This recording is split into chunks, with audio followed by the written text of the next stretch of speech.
Hello friends, मैं रुपेश आपका मेरे चैनल रुपेश पे हार्दिक स्वागत करता हूँ। दोस्तों, आज हम लोग बात करने वाले हैं वर्ग 10 के बायोलॉजी के चैप्टर 3 के जितने भी जो ऑब्जेक्टिव क्वेश्चन है उसके बारे में। तो अगर आप लोग मेरे चैनल पे नए हैं तो प्लीज़ इस चैनल को सब्सक्राइब कर लें और इस वीडियो को पूरा लास्ट तक देखें, और अगर वीडियो अच्छा लगे तो प्लीज़ इसे लाइक और अपने दोस्तों के साथ ज़्यादा से ज़्यादा शेयर करें। तो ठीक है, मैं और इस चैप्टर में मतलब चैप्टर 3 से जितने भी जो ऑब्जेक्टिव संभव हो सकते थे उतने ऑब्जेक्टिव इस वीडियो में आपको देखने को मिलेगा। तो ये मुश्किल से 15 से 20 मिनट का वीडियो होगा, जो कि आप पूरा मतलब क्विक देख सकते हैं, और हम लोग बस क्वेश्चन आंसर के फॉर्म में इसको देखेंगे। तो चलिए शुरुआत करते हैं।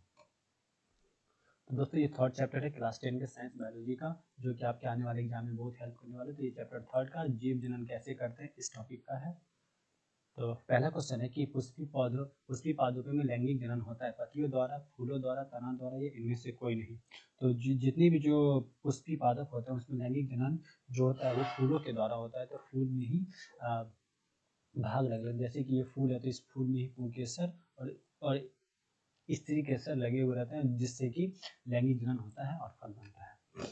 अगला क्वेश्चन है कि मानव मादा में जनन तंत्र का भाग नहीं है। अंडाशय, गर्भाशय, शुक्रवाहिका और डिंबवाहिनी। तो मानव मादा में अंडाशय, गर्भाशय और डिंबवाहिनी पाई जाती है, और शुक्रवाहिका नर का भाग होता है।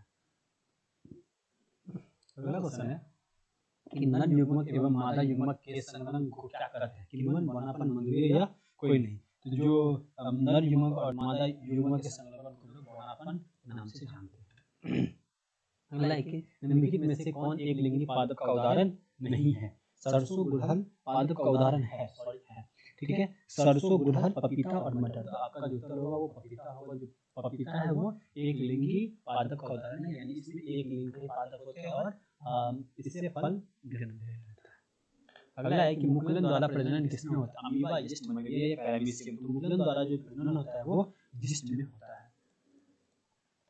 अगला क्वेश्चन है कि फूलों में नर प्रजनन अंग होता है। पुंकेसर, अंडक, वर्तिकाग्र या वर्तिका। तो जो फूल होते हैं, फूल नर प्रजनन अंग पुंकेसर होते हैं, और जो महिला होती है उनमें अंडक, वर्तिकाग्र और वर्तिका पाई जाती है।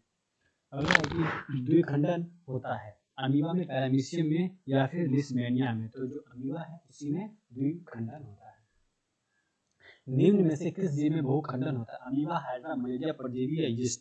तो निम्न किस जीव बहुखंडन होता है? तो अमीबा में जो होता है वो किसी बहुखंडन होता है। ब्रायोफाइलम में कौन सा भाग कायिक प्रबंधन करता है? पत्ती, जड़, तना या फूल। तो ब्रायोफाइलम कौन सा भाग में कायिक प्रबंधन होता है? तो ये पत्तियां में होता है, यानी इसके जो पत्ती होते हैं इसी को हम लोग काट के इसमें नए पत्ते पेड़ लगा सकते हैं, पेड़ लगा सकते हैं। मादा के निषेचन होता है अंडाशय, गर्भाशय, योनि या फैलोपियन ट्यूब में। तो मादा का जो निषेचन होता है वो फैलोपियन नलिकाओं में होता है। अगला क्वेश्चन है कि तनी द्वारा कायिक प्रबंधन होता है पुदीने में, हल्दी में, अदरक में या सभी में। तो तनी द्वारा जो कायिक आवर्धन होता है, जैसे कि हम लोग कायिक आवर्धन का मतलब है कि ये पेड़ है, इसमें से मैं इस भाग को काट के लगा दूंगा तो यहाँ से एक नया पेड़ निकल जाएगा। तो ये सभी भाग में होता है। खंडन द्वारा जनन होता है मेढक, सितारा, मछली, टिड्डा या कौवा।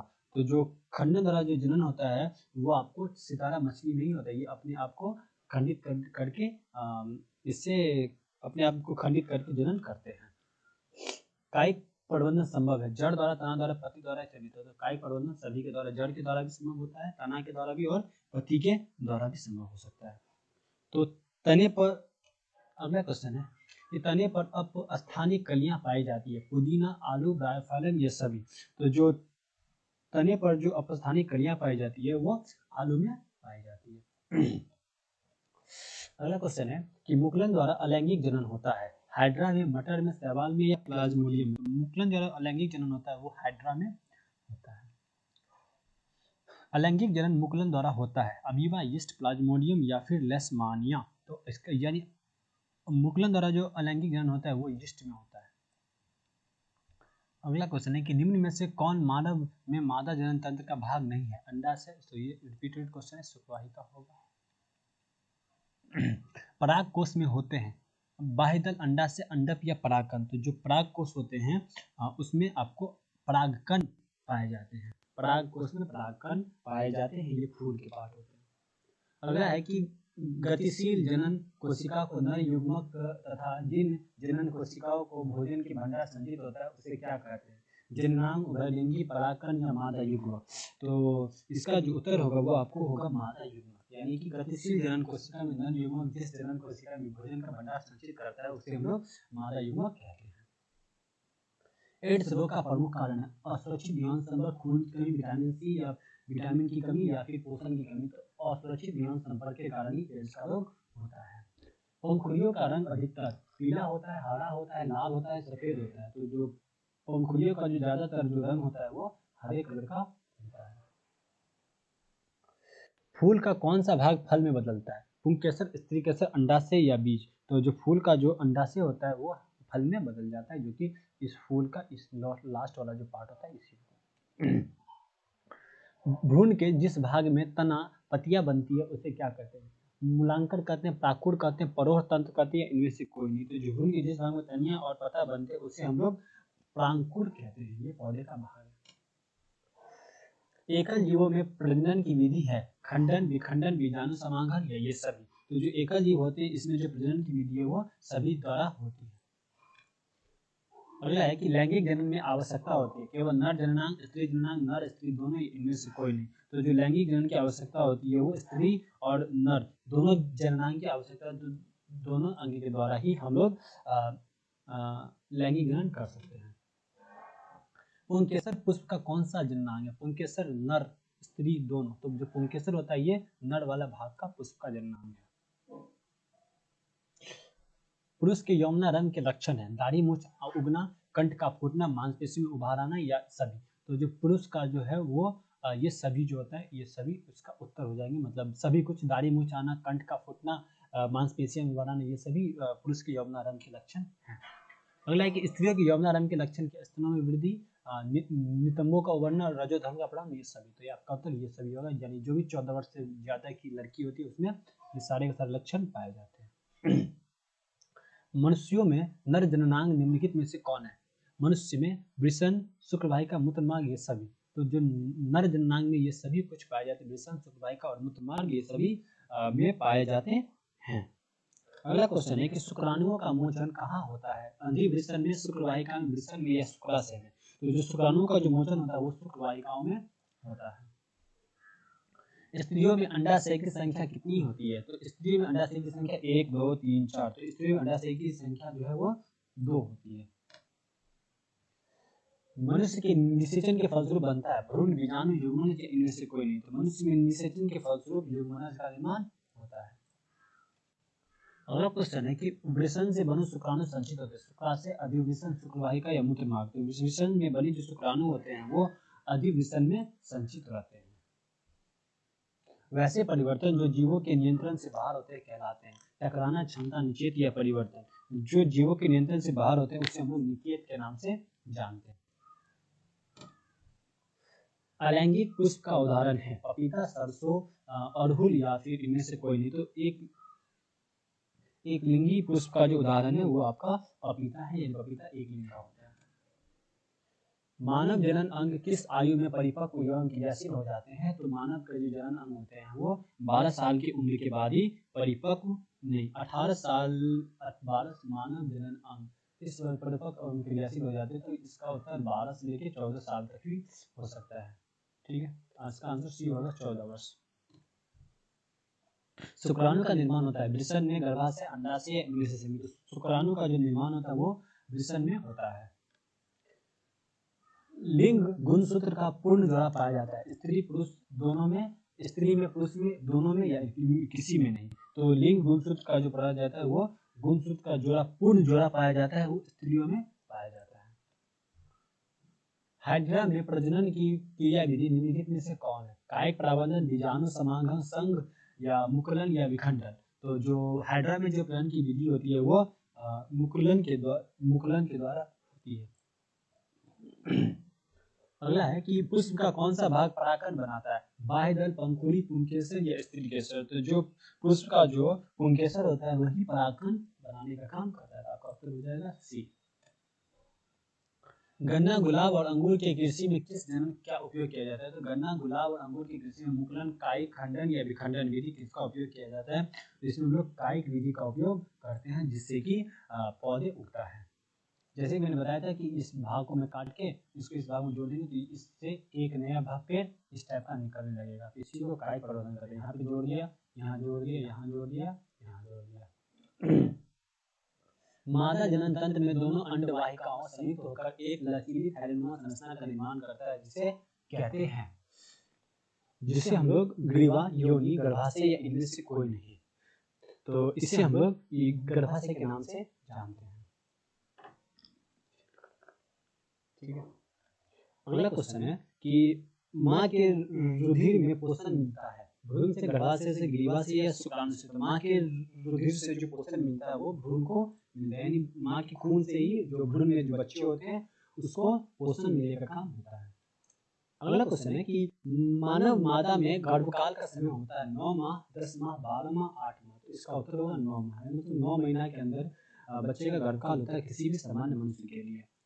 अगला है कि ऋतुस्राव या रजोधर्म का समय यानी जो मेंस्ट्रुएशन साइकिल है वो किस दिन होता है? तो ये 2 से 8 दिन तक चलने वाला एक पीरियड होता है जिसमें महिलाओं के गुप्तांग से खून रक्त निकलता है।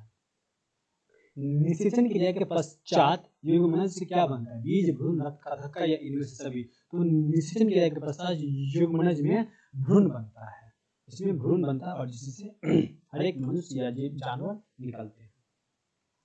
वह प्रक्रम जिसके द्वारा जीव अपने जैसी संतानों का उत्पत्ति करते हैं क्या कहलाता है? जनन, डायफ्राम, निषेचन या भ्रूण? मतलब जिसके द्वारा अपने जैसे संतान उत्पत्ति करते हैं उसे हम लोग जनन कहते हैं। अगला क्वेश्चन है कि जनन कितने प्रकार से होता है? 2, 3, 4 या 1? तो जो जनन होता है ये 2 प्रकार से होता है, एक लिंगी जनन और द्विलिंगी जनन। इनमें से कौन अलैंगिक जनन की विधि है? विखंडन, मुकुलन या बीजाणु जनन? तो इसमें इनमें से कौन अलैंगिक जनन की विधि है? तो विखंडन, मुकुलन, बीजाणु जनन, इनमें से सभी। तो जो आपका उत्तर होगा वो सभी होंगे, ये अलैंगिक जनन की विधि है। अगला है कि किस प्रकार के जनन में जनन के शरीर से कलिका निकलती है? मुकुलन, विखंडन, अपखंडन या बीजाणु जनन? तो किस जनन से जो कलिका निकलती है उसे हम लोग मुकुलन कहते हैं। अगला क्वेश्चन है कि पराग कोष में पाए जाते हैं दलपुंज, बाह्य दल, परागकण या स्त्री केसर? तो जो पराग कोष होते हैं इसमें हम लोगों के परागकण पाए जाते हैं। अगला, स्त्री केसर के आधारी भाग को कहते हैं वर्तिकाग्र, अंडाशय, वर्तिकाग्र या पुष्पासन? तो जो स्त्री केसर के आधारी भाग होता है उसे हम लोग अंडाशय के नाम से जानते हैं। पुंकेसर के अग्रभाग को कहते हैं वर्तिका, परागकोश, वर्तिकाग्र या परागनली? जो पुंकेसर का जो अग्रभाग होता है उसे हम लोग परागकोश के नाम से जानते हैं। निषेचन की क्रिया किस जीव में मुख्यतः होती है? अमीबा, यीस्ट, पुष्पादिपी, पुष्प या जंतु? इनमें से कोई नहीं। तो जो निषेचन की क्रिया होती है ये पुष्पी पादप एवं जंतुओं में होती है। अगला क्वेश्चन है कि निषेचन के फलस्वरूप अंडाशय की दीवारें बनाती है फल, फूल, बीज या भ्रूण? तो निषेचन के फलस्वरूप जो अंडाशय की दीवारें होती हैं ये फल बनाने का काम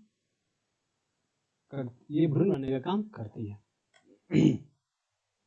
बीजांड की दीवारें मोटी होकर क्या बनाती है? तो बीजांड की दीवारें मोटी होकर बीजावरण का निर्माण करती है, यानी ये बीज है, इसके पीछे एक आवरण बन जाता है। निम्नलिखित में से कौन सा भाग केवल पुरुष जननांग में पाया जाता है? फैलोपियन नलिका, लेबिया माइनोरा, शुक्रवाहिका या परिपक्व पुटक? तो जो केवल पुरुष में पाया जाता है तो ये शुक्रवाहिका होगा, यानी शुक्रवाहिका। नर युग्मक तथा मादा युग्मक के संयोजन से बनता है जायगोट, अंडाणु, विषाणु, शुक्राणु या वीर्य? तो जो नर एवं मादा युग्मक के संयोजन से जायगोट का निर्माण होता है। स्त्रियों के मासिक चक्र के एक परिपक्व अंडाणु किस दिन अंडाशय से बाहर निकलता है? 28वें दिन, 14वें दिन, 20वें दिन या 30वें दिन? तो 14वें दिन जो होता है वो परिपक्व अंडाशय से बाहर निकल जाता है। अगला क्वेश्चन है कि निम्नलिखित में से कौन लैंगिक जनन संचालित रोग नहीं है? एड्स, गोनोरिया, सिफिलिस या टाइफाइड? तो जो टाइफाइड है ये लैंगिक जनन संचालित रोग नहीं है। तो दोस्तों ये था पूरा टोटल 60 क्वेश्चन। जो तो पूरा का पूरा वीडियो देखने के आप सभी लोगों का धन्यवाद। तो अगर वीडियो अच्छा लगा तो प्लीज़ इस वीडियो को लाइक और शेयर ज़्यादा से ज़्यादा करें, और जो कुछ भी आपका राय है तो प्लीज़ आप हमें कमेंट कर सकते हैं। और इस पीडीएफ का वीडियो इस पीडीएफ का जो लिंक होगा वो आपको मैं वीडियो के नीचे डिस्क्रिप्शन में दे दूँगा, आप वहाँ से डाउनलोड कर सकते हैं। तो प्लीज़ चैनल को सब्सक्राइब नहीं किया तो प्लीज़ चैनल को सब्सक्राइब करें और इस वीडियो को ज़्यादा से ज़्यादा लाइक और शेयर करें। तो मिलते हैं इस वीडियो के चौथे